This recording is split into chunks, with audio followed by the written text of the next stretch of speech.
Messieurs Jean et Pierre-François Veil, Monsieur le Président de l'Université, Mesdames et Messieurs les étudiantes, étudiants, personnels de l'IUT, cher Samuel, Monsieur le Directeur, Mesdames et Messieurs les élus, chers collègues, Monsieur le maire, Mesdames et Messieurs, l'année 68 avait refermé son almanach depuis presque 6 ans. Le MLF et les Black Panthers indiquaient au monde l'émergence de questions sociétales qui questionnaient de façon nouvelle les droits humains.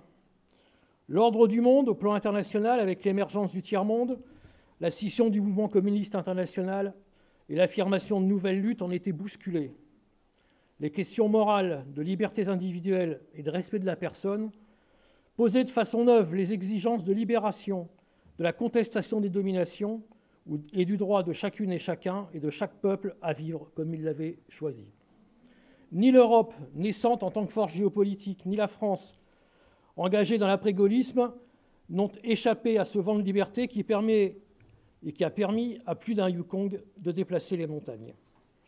Dans notre pays, 300 000 avortements étaient à déplorer chaque année, réalisés dans des conditions sanitaires souvent très dégradées, dans des conditions psychologiques, sociales et matérielles indignes. Au moins 300 000 femmes meurtries.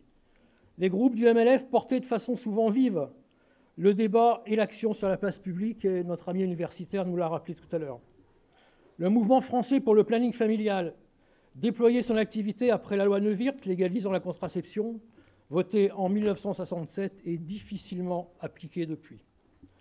Avec le MLAC, le mouvement pour la libéralisation de l'avortement et de la contraception, nous organisions des cars pour que nos copines et nos voisines aillent se faire opérer d'une IVG aux Pays-Bas ou à Londres. Pour beaucoup d'entre vous, jeunes gens et jeunes femmes de cette génération née à l'aube de ce XXIe siècle, ces droits sont acquis, naturels, ils vont de soi.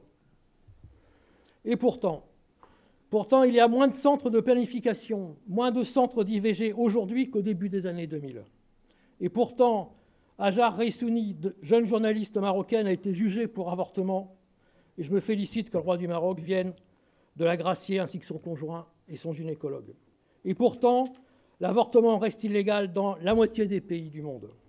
Et ce grand pays, les États-Unis, l'interdit même dans quelques-uns de ses États.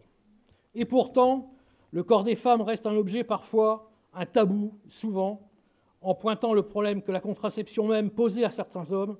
Simone Veil elle-même renvoyait la domination masculine dans les cordes d'une conception obscurantiste, insidieuse et persistante de l'inégalité des genres et des sexes. Oui, l'égalité n'est pas un concept publicitaire qu'on utilise à la tête du client. Oui, la liberté n'ose dire son nom que quand l'état même de la société le permet. Oui, la question des droits des femmes est inséparable de l'ensemble de la question des droits humains. Et sans doute, parce qu'elle était rescapée de la Shoah et des camps, Simone Veil a pu, mieux que quiconque, porter bien des aspects de la libération humaine comme une flamme qui brille dans la nuit. Son engagement sur la question pénitentiaire, souvent méconnue, son souci d'offrir aux condamnés d'autres voies que la relégation à vie, elle a écrit des phrases magnifiques à ce propos, confirme que cette combattante hors pair, pour reprendre l'expression de France Culture, a encore beaucoup à nous apprendre, à nous faire partager les valeurs de la libération individuelle et collective au-delà des horreurs de ce monde et dans les contradictions du réel. Simone Veil a aussi porté la volonté des femmes de conquérir toute leur place dans la société, dans ses rouages, dans ses lieux de décision. Son élection à la présidence du Parlement européen, quoi qu'on pense des orientations de l'Europe, a été à la fois une victoire pour toutes ces femmes qui, si elles représentent la moitié du ciel, en sont bien souvent dans l'ombre. Regardons comment la parité, bel exemple aujourd'hui d'ailleurs à cette tribune, regardons comment la parité formellement est respectée dans nos assemblées communales, départementales, voire régionales, et combien la jante masculine se retrouve très majoritaire, comme par hasard, dans nos exécutifs et pouvoirs de deuxième et forcément meilleur niveau. Il y a 1 an et 1 mois, nous quittait ma camarade Marceline Loridan-Ivens, sa jumelle contradictoire et camarade de camp. Toutes deux méritent le Panthéon.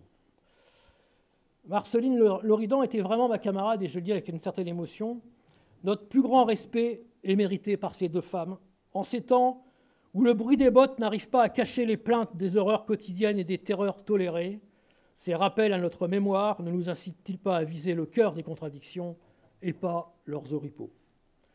Cette ville de Saint-Denis a pris toute sa part à ces combats et continue à porter cette volonté des libertés et des droits humains.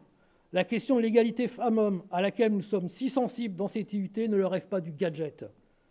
Elle relève de notre conception même de l'enseignement supérieur, de ce que nous devons aux étudiantes et aux étudiants. Alors un grand merci à messieurs Jean et Pierre-François Weil d'avoir accepté cet hommage que notre troisième amphithéâtre rénové porte le nom de votre mère. Mais je laisserai à ces mots de Simone Veil la conclusion de mon intervention. Transmettre la mémoire de l'histoire, c'est apprendre à se forger un esprit critique et une conscience. Ce n'est pas chose si fréquente aujourd'hui. Je vous remercie.